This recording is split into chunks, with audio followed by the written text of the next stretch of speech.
여러분 안녕하세요. 지난 시간 슬로바키아의 브라티슬라바에 이어 오늘은 체코의 브루노입니다.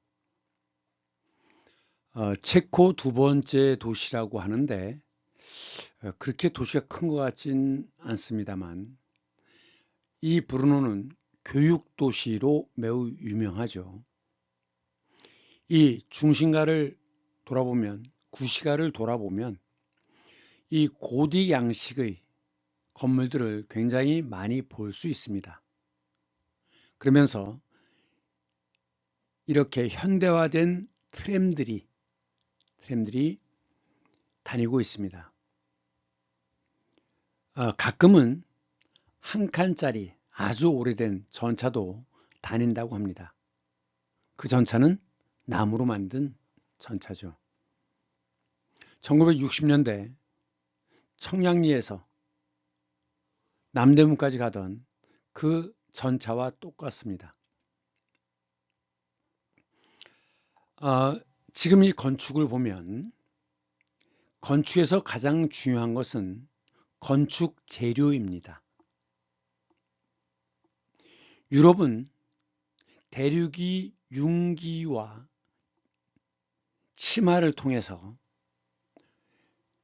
그 과거에 해저였던 곳들이 다수가 있죠. 그 얘기는 뭐냐? 그 지표가 융기와 침강을 반복하면서 이것이 석회암 지대가 된다는 거죠. 퇴적암 중에서 잘 부서지는 석회암 지대가 만들어진다는 겁니다.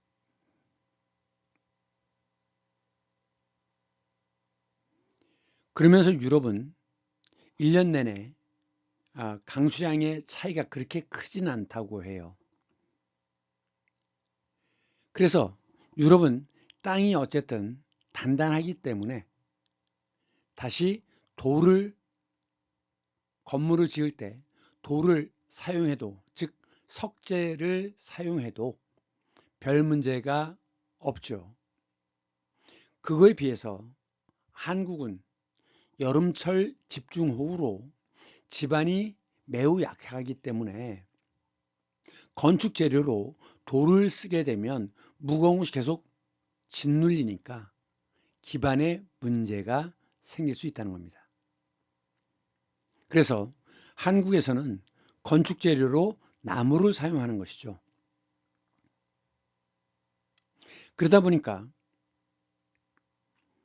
유럽에서는 건물을 지을 때 석재를 중심으로 사용하기 때문에 그 돌을 잘 다루는 사람, 즉 석공이죠. 석공이 말하자면 우리의 도편수가 되는 거죠. 그 건축을 지을 때의 책임자. 그런데 한국의 경우에는 나무가 주 재료이기 때문에 목수가 공사를 총괄 지휘하게 된다는 겁니다. 그래서 한국에서는 그 목재의 우두머리, 공사를 총괄하는 사람을 도편수라고 얘기를 하죠. 근데 이제 문제는 나무의 단점은 쉽게 벌레가 먹죠. 그래서 썩는 거죠. 그렇기 때문에 왕의 집, 왕궁에서는 그 나무가 썩는 것을 방지하기 위해서 단청을 하죠. 아시는 것처럼 단은 붉은색이고 청은 푸른색인데 이 붉은색과 푸른색이 색깔을 대표하기 때문에 그냥 단청이라고 하면 모든 색깔을 가리키는 것이다. 그래서 왕궁에서는 목재를 보호하기 위해서 단청을 했습니다. 그런데 고려 때까지는 불교 국가였죠. 그렇기 때문에 절도 왕과 동급으로 대접을 했습니다. 그렇기 때문에 절에서도 단청을 했던 것이죠. 그 왕궁에만 할 수 있었던 것이 몇 가지가 있는데 왕궁에서는 단청을 할 수 있고 그 다음에 이중석가래를 쓸 수 있습니다. 천원 지방이기 때문에 음양의 조화를 맞추기 위해서 네모난 것, 음이죠. 그것이 아래에 있고, 미안합니다. 둥그런 것, 천원, 둥그런 것, 양이죠. 양이 밑에 있고 네모난 게 위로 올라가죠.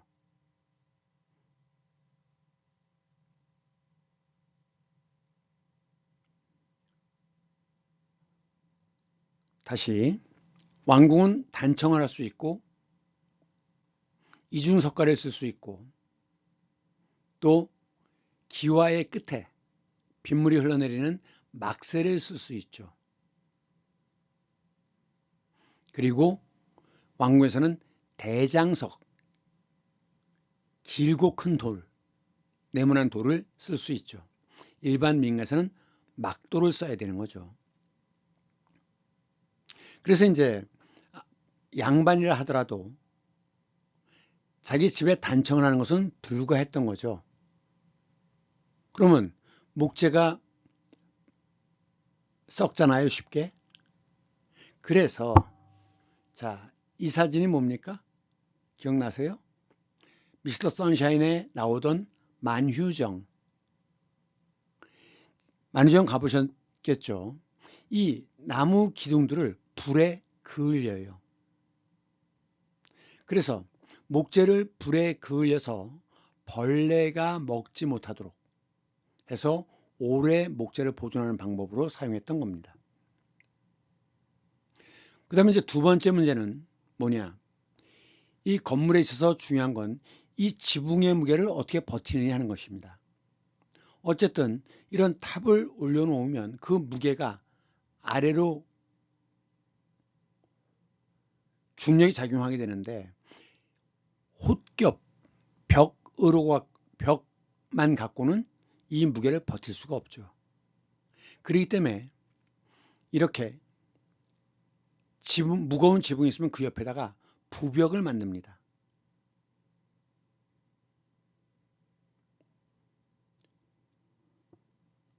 이스탄불의 경우에 아야소피아 그 돔의 무게가 엄청나기 때문에 그 돔을 다시 그 밑에 4개의 아치로 받치죠.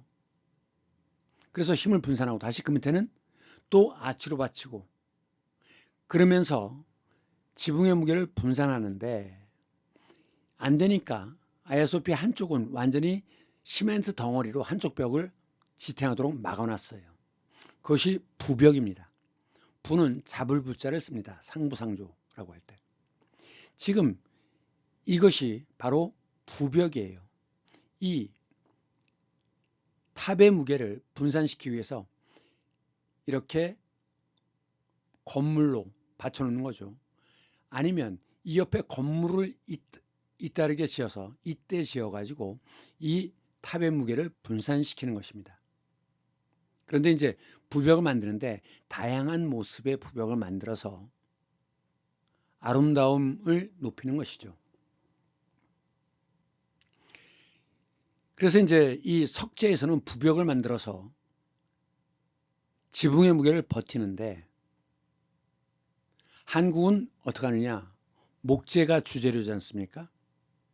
고려 때까지는 건물이 이렇게 크지 않았기 때문에 지붕의 무게를 각각의 기둥이 직접 받는 주심포 양식으로 건물을 지었죠. 그러다가 이게 조선으로 넘어오면서 점점 건물이 커지면서 그 지붕에는 기와 무게뿐만이 아니라 단열을 위해서 진흙이 엄청 들어가잖아요. 석가래도 들어가지만 이것을 분산하기 위해서 조선시대 때는 다포 양식으로 지붕의 무게를 첨자를 이용해 가지고 계속 분산하는 다포 양식을 쓰게 되는 것입니다. 브루노에 있는 성인데 슈필베르크 성입니다. 당연히 그 주변보다 높은 곳에 성을 짓겠죠. 그래서 이것이 슈필베르크 성인데 위에서 본 모습은 이렇습니다. 그런데 성을 보시면 위에서 보시면 이렇게 튀어나온 부분들이 있어요. 이것이 바로 앞에서 설명드렸던 치 구조입니다. 성벽에 붙는 적군을 쫓기 위해서 이렇게 튀어나와서 벽을 공격할 수 있도록 만든 이런 구조, 이것이 치 구조입니다. 이렇게 되어 있고, 그 다음에 이 뒤쪽에 워터탱크가 있어요. 이게 이제 그 워터탱크 공사할 당시의 사진이라고 하는데, 19세기 후반이 되면서 이 브루노도 인구가 팽창을 하면서, 그럼 제일 문제가 되는 게 뭡니까? 먹고 마실 물이죠. 그래서 음용수를 조달하기 위한 것이죠. 대부분의 질병은 수인성 전염병이 굉장히 많죠. 그렇기 때문에 깨끗한 물을 확보하는 것은 매우 중요한데, 일단 도시 인구가 3만이 넘는다면 급속하게 수인성 전염병이 퍼진다고 합니다. 그래서 인구가 팽창하니까 이런 워터탱크를 만들었다라는 겁니다. 그 다음에 요 밑에 여기 보시면 이제 그 대학이 있는데, 이 대학에 멘델 박물관이 있어요. 고등학교 생물 시간에 기억나시죠? 예, P에서 부모 세대에서 교배를 하면 이제 결국은 F2에서는 우성 대 열성이 3대 1로 나온다. 우성, 열성. 이제 고등학교 때 배웠던 생물 기억나시죠? 멘델의 법칙.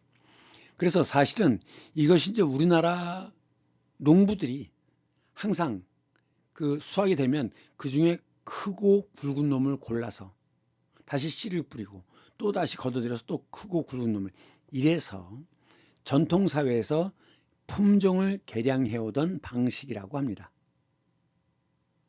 요 문은 스필베르크 성으로 들어가는 문입니다.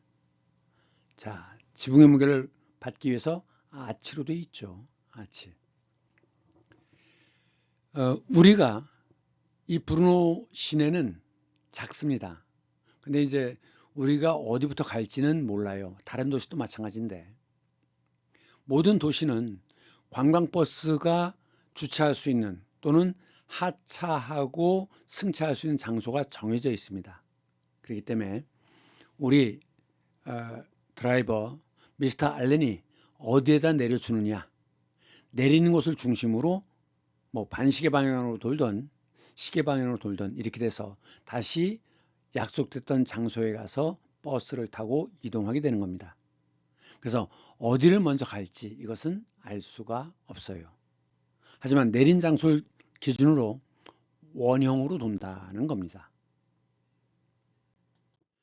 여러분들 그 보헤미안 랩소디 그런 노래 아시죠? 예. 이 체코는 보헤미아 지방과 모라비아 지방으로 나뉘는데, 이 브루노는 모라비아 지방입니다. 보헤미아 지방 하면 우리가 보통 얘기하는 프라하, 이쪽이 보헤미아 지방이죠. 밑에서부터 보면, 자, 이게 그 미국과 소련이 냉전을 시작하면서 그 사회주의 국가에서는 미국의 핵 공격을 굉장히 두려워했죠. 그렇기 때문에 지하철을 만들 때 모스크바라든가 이런 데 가보면 지하철들이 굉장히 깊습니다. 한참을 내려가요. 바로 그것은 다 핵전쟁에 대비한 방공호로 쓰기 위해서 깊숙이 파놓은 것이죠. 그런 곳이 아닌 곳은 이렇게 핵전쟁에 대비해서 방공호를 만들어 놓은 곳입니다. 그리고 이것은 성 베드로와 성 바오로 성당입니다. 그러니까 이 유럽의 성당들을 보면 그 노트르담 성당처럼 들어가는 입구 반대쪽에 이렇게 타워를 두 개를 세웁니다. 이것이 보통 유럽의 성당의 모습이에요.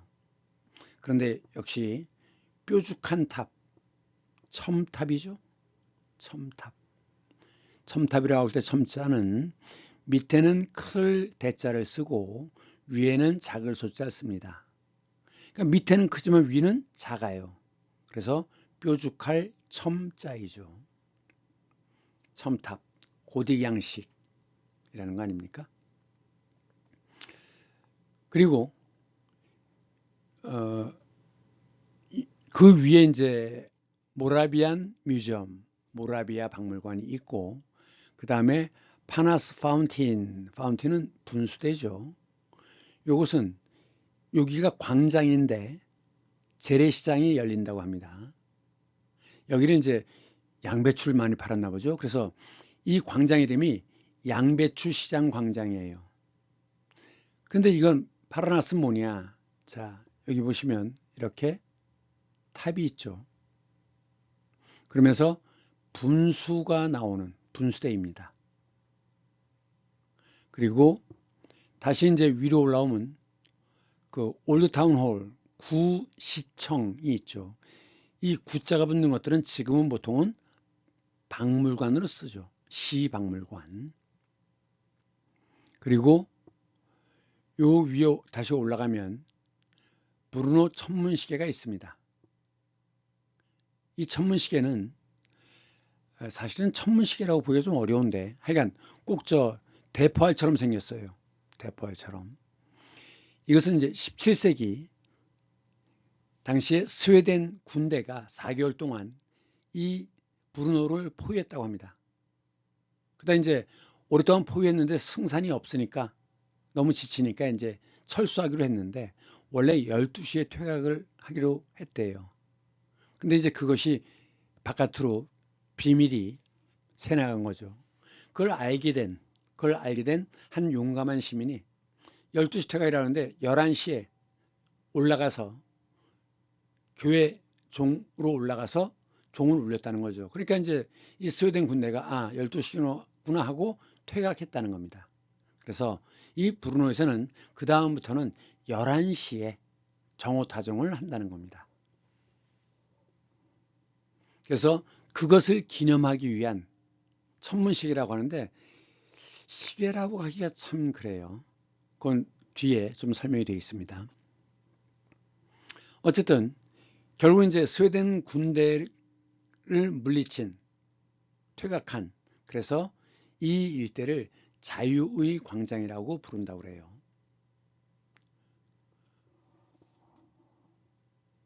그리고 이제 이 위로 더 올라가면 여기는 이 코스텔이라고 하는 게 납골당이라는 뜻이래요. 납골당. 그래갖고 여기는 이제 그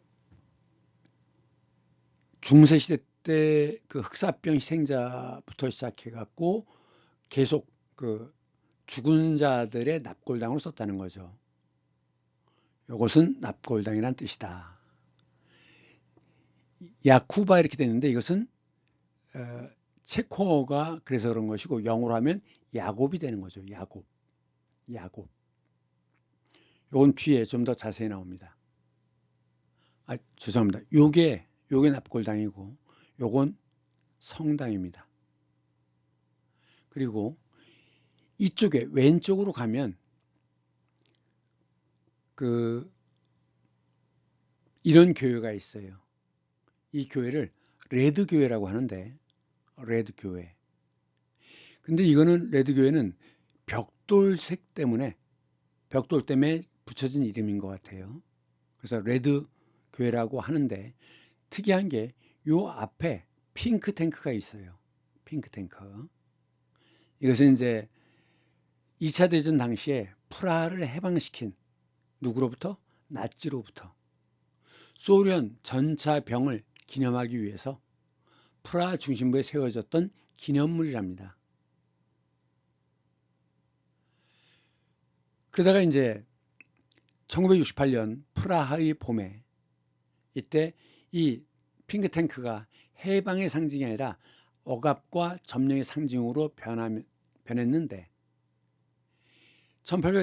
1989년에 벨벳 혁명이 일어나면서 이 사람이 몰래 이 탱크를 핑크빛으로 칠해버렸대요. 그래서 소련에 대한 풍자와 저항의 상징이 되었다. 그래서 이제 그 벨벳 혁명 이후에 이 탱크가 체코를 쭉 순회를 하다가 2018년에 브루노에 전시가 됐는데 그 이후로 다른 곳으로 옮겨가지 않아서 결국 브루노에 정착하게 된 것이다 라고 합니다. 예, 조금 전에 그 납골당과 야고보 성당을 좀 더 설명하겠습니다. 우선 납골당 이건데 중세 역병 콜레라 희생자, 그 다음에 유럽에 30년 전쟁이 있었죠. 예, 그 다음 스웨덴 17세기에 스웨덴이 쳐들어왔죠. 그 희생자들의 무덤이다. 그래서 중세 역병이니까 13세기부터 존재했던 것인데 이 납골당에 들어가면 해골이 이렇게 되는 거죠. 다 이게 해골을 이렇게 모아놓은 거죠. 근데 이 해골은 유럽의 유화에 자주 등장하는 소재입니다. 비엔에서도 해골이 있었죠? 그 시계 오른쪽에 해골. 뭘 의미합니까? 삶은 공허한 것이다. 영생을 얻어라. 열심히 성당에 다녀라. 그 얘기죠. 그래서 유럽에 보면 이렇게 해골을 전시해 놓은 교회들이 많이 있어요. 성당들이 많이 있습니다. 그 다음에 이제 이쪽 거는 야고보 성당인데, 자, 요게 이제 그 동쪽이 되겠죠. 동쪽. 그래갖고 이제 보통 이 동쪽에 제단이 있는 곳 아닙니까? 그리고 보통 서편에서 들어와서 동편에 제단이 있는 거죠. 그러면 이 내부가 어떻게 되어 있느냐? 이렇게 되어 있습니다. 그럼 원래 그 바실리카 양식이라는 게 있어요. 바실리카라고 하는 건 뭐냐면 로마 집정관의 사무실인데 그 바실리카는 이렇게 벽을 쭉 세워서 그 위에다 지붕을 놓는 것입니다. 그래서 이제 그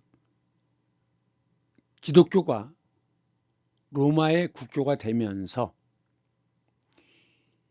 그 비가 내리지 않는 안에서 예배를 볼 수 있는, 모일 수 있는 공간을 확보를 하려고 했는데 그러다 보니까 로마 집정관의 사무실 이런 것들을 이용하기 시작했다는 거죠. 근데 이제 사람이 점점 늘어나니까 어떻게 됩니까? 아치를 세우죠. 양쪽으로. 그러니까 원기둥, 원주를 세우고 상단의 무게를 받치기 위해서 아치를 거는 거죠. 아치. 그러면 이제 아치를 만들면 더 건물의 지붕을 높일 수 있잖아요. 그래서 창을 만들어서 바깥에 햇빛이 안으로 들어올 수 있게 만들 수 있습니다. 그래서 발달하는 것, 즉 채광을 위해서 만들어진 양식이 고딕 양식입니다. 그래갖고 이 교회 양식을 얘기할 때 이것을 네이브라고 합니다. 주랑이라고 하죠. 중심이 되는 복도. 그리고 지금 콜론을 세웠는데 이 바깥쪽 이곳이 바로 측면이라고 해서 측랑이라고 합니다. 지금 교회들은 성당들은 다 이렇게 되어 있죠. 주랑이 있고 양쪽에 측랑이 있습니다. 이 측랑이 바로 이 옆부분이 되는 거죠. 옆부분. 그런데 이 주랑이 이게 원래 바실리카 양식인 것이고 측랑을 만들어 가지고 옆을 확대했지 않습니까? 그런데 그 옆에 여기다가 성화 같은 걸 붙입니다. 성화를 붙입니다. 요걸 뭐라고 하느냐? 요것을 갤러리라고 합니다. 갤러리. 여기서부터 이제 그 미술과 관련된 갤러리란 용어가 생긴 것이라고 해요. 그런데 지금 이 야고보 성당을 보시면 내부 모습인데, 자, 리브, 늑골이라는 걸 이용해서 이렇게 지붕을 높게 올리는 거죠. 가느다란 가느다란 도를 계속 이어가지고 그 위에서 나눕니다. 이걸 갈비, 리브라고 하는데, 그래갖고 천정의 지붕을 받치는 것이죠. 즉, 우리 건축에서 다심포 양식과 비슷한 겁니다. 무게를 분산시키기 위한 것이죠. 그리고 지역에 따라서는 이 모양을 다채롭게 만듭니다. 늑골의 모양을 다양하게 만들어요. 그런데 성당이라고 하면 보통 굉장히 석상이라든가 금빛을 하고 굉장히 장식이 다양한데, 이 성당은 처음에는 이제 독일 주민들을 위해서 만들어진 교회라고 하는데, 그러니까 독일 주민들이 많이 거주했다는 뜻이겠죠. 그다음 이제 바로크 양식에서 고대 양식으로 바뀌면서 이때면 이미 종교 개혁이 일어나서 신교의 바람이 이미 다 흘러가고 난 다음이잖아요. 그러면서 이 성당들도 사치와 부패에 대한 반성을 하죠. 그래 가지고 이런 장식물들이 별로 없는 것이 아닌가라고 생각됩니다. 그래서 같은 고대 양식이지만 장식물을 최소화했다. 그것은 가톨릭의 부정, 부패, 비리와 연관되어 있고 그것을 청산하겠다는 뜻이 아니겠느냐라고 하는 겁니다. 이 부분은 빈에서 호프 왕궁 건너편에 루스만의 건물이 있었죠. 아무 장식이 없는 건물. 그걸 뭐라고 한다고요? 미니멀리즘이라고 했죠. 미니멀리즘. 지금 여기서는 전형적인 서로마 교회의 건축 양식과 동로마 교회 양식을 비교하기 위해서 가져왔습니다. 자, 이태리 가보셨죠? 이태리 교회들은 거의 다 이렇게 생겼죠. 그래서 이 부분이 주랑 부분이고, 다시 요 벽이 내려온 요 부분에다가 원 기둥을 세워가지고 아치로 연결한 다음에 측랑을 만들었죠. 그래서 이 부분이 측랑 부분이 되는 겁니다. 그러면서 이 타워는 그 멀리서 잘 보이게 하고 종을 친다는 이런 종탑의 기능도 있지만, 건물의 지붕의 무게를 옆에서 받쳐주는 부벽의 기능도 역시 하고 있다고 생각됩니다. 이 부자가 잡을 부자예요. 잡아주는 벽이다라는 거죠. 무엇을 잡아주느냐? 지붕의 무게를 잡아주는 거죠. 대부분의 그 서로마 교회들은 이런 식으로 생겼죠. 그런데 그 원래 고트족은 지금의 우크라이나 지방에 살았습니다. 그런데 이제 흉노의 후손인 훈족이 이 고트족의 지역을 침범해요. 흉노족은 유목민족이기 때문에 상당히 기동성이 있고 전투에 능하죠. 그래서 결국은 그 서고트가 밀려서 이동하면서 게르만 민족의 대이동이 시작되는 거죠. 결국 그 결과 서로마가 멸망하게 됩니다.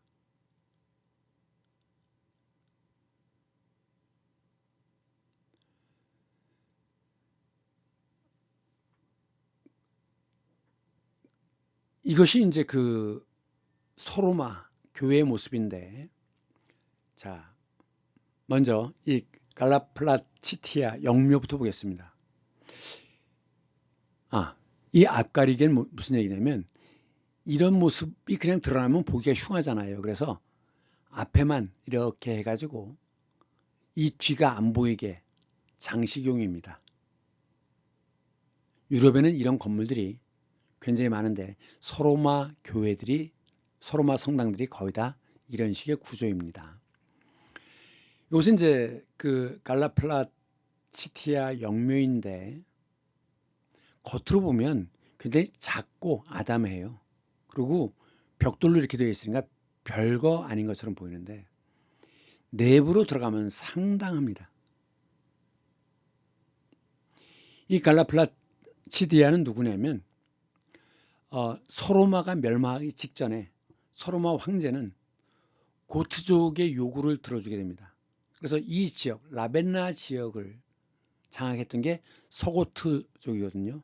그래갖고 로마 황제가 자기 누이 동생을 이 서고트족장에게 시집을 보내요. 그러면서 이제 그때 이 여자의 요구사항은 나는 절대로 개종할 수 없다.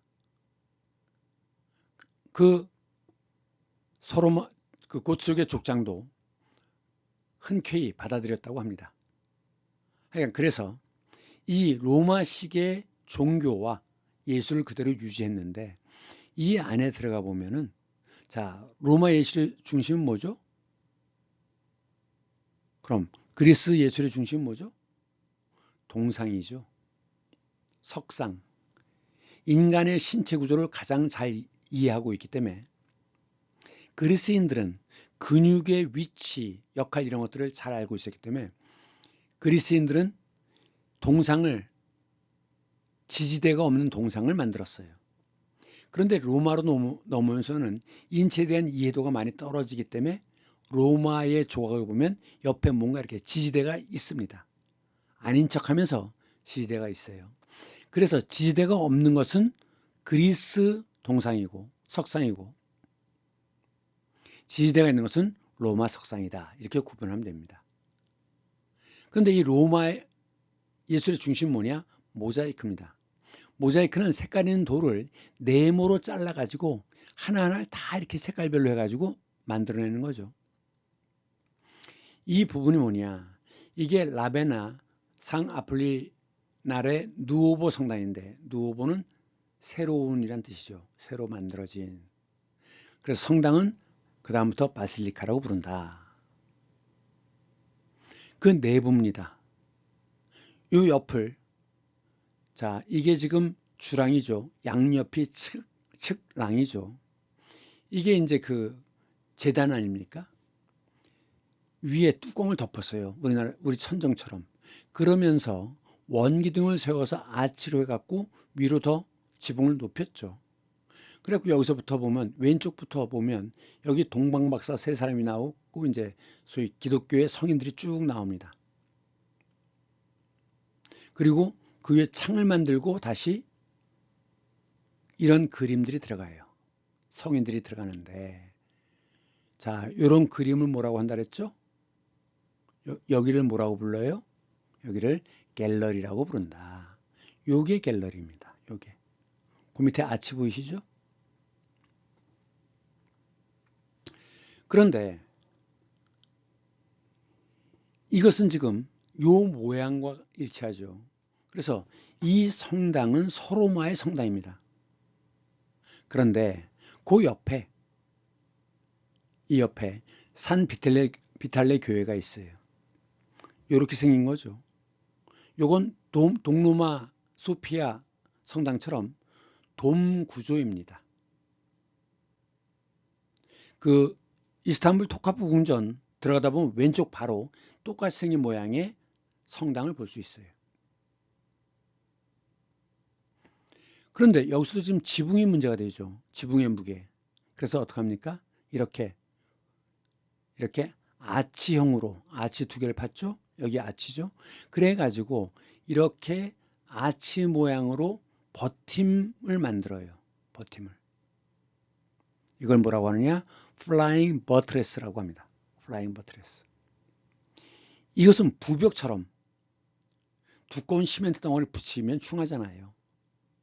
이렇게 아치는 위에서 누를수록 힘을 잘 받습니다.